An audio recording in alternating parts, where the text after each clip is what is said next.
Hey, welcome! Today, we are pulling back the curtain on one of Wall Street's biggest secrets. And I say secret because, well, it's actually hiding in plain sight. We're going to show you exactly how to see the stocks that the world's greatest investors are buying and selling. Ready? Let's get into it. So, let me ask you something. How do you find your next great investment idea? You read the news, you follow tips from friends, right? But what if you could just look over the shoulder of billionaires like Warren Buffett or Cathie Wood? I mean, wouldn't that be something? All right, here's the game plan for today. First, we'll spill the beans on this big secret. Then we'll talk about how to actually read the signs. We're going to meet some of the investing gurus, check out their billion-dollar shopping lists, and finally, and this is the important part, talk about how you can turn all this amazing insight into actual action. Okay, Section 1. Let's uncover this so-called secret, and what's so cool about it is that it kind of levels the playing field between Wall Street insiders and, the rest of us. And yeah, it is 100% legal. And there it is. It's really that simple. It's not some kind of complicated hack. The biggest, smartest investors out there are required by law to tell everyone what stocks they own, every single quarter. Yeah, you heard that right. Their entire playbook is just out there for you to read. So, this info is public, great, but where do you find it? And how on earth do you make sense of it all? Let's break down exactly how to read these financial tea leaves. The magic key to all of this is a little document called an SEC Form 13F. Now, I know, that sounds super technical and boring, but I promise, the idea is simple.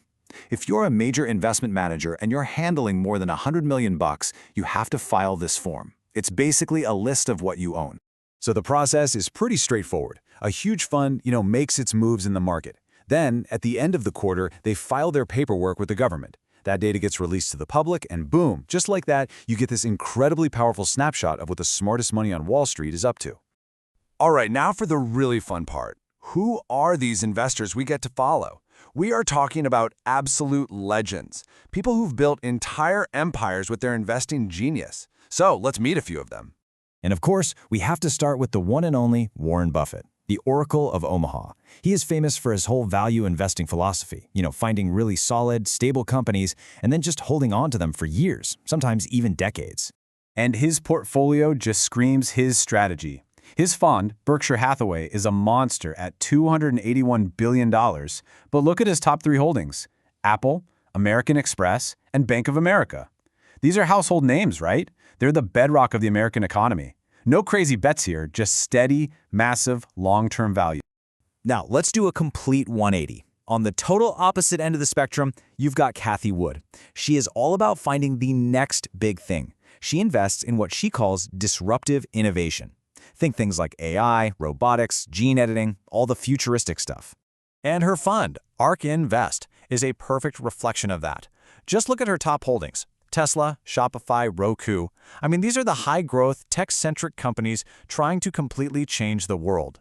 It is a much higher risk approach than Buffett's, for sure, but the potential rewards are also way higher. And then there's Michael Burry.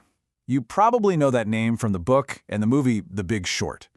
He's the guy who got famous for betting against the entire housing market back in 2008.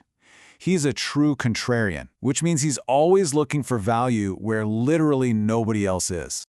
His portfolio is just fascinating. It's way smaller, and it's much more concentrated on these picks that you probably wouldn't expect, like Lululemon or Molina Healthcare.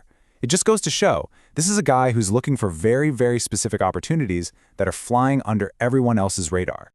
So, what does this all tell us? Well, it shows there isn't just one single way to be a great investor. You've got Buffett's slow and steady value approach, and then you have Cathie Wood's high-octane growth strategy. By following these filings, you're basically getting a front-row seat to a masterclass in totally different financial philosophies. It's pretty incredible. Okay, so we've looked at a few individual investors, but what happens when we zoom way out? What if we could see what thousands of these giant funds are all buying at the same time? What does that collective wisdom of Wall Street actually look like? Well, first, just to get a sense of the scale we are talking about here, look at this number. That is the portfolio size of just one firm, BlackRock. That's over $5 trillion. The amount of money being moved around by these players is it's mind-boggling. And when you pile all that data together from all these funds, you start to see a consensus form. Right now, the stocks that keep showing up at the top of everyone's list are NVIDIA, Microsoft, and Alphabet.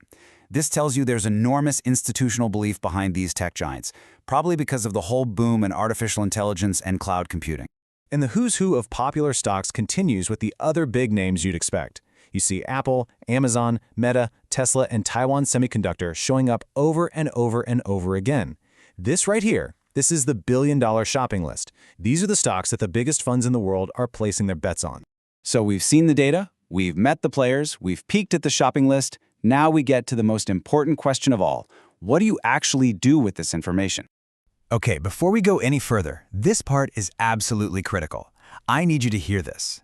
This is not a guaranteed list of winning stocks. The people who provide this data are very clear about it. It's for informational purposes. You need to think of this as a super powerful research tool, not some magic crystal ball. So how can you really put this to work for you?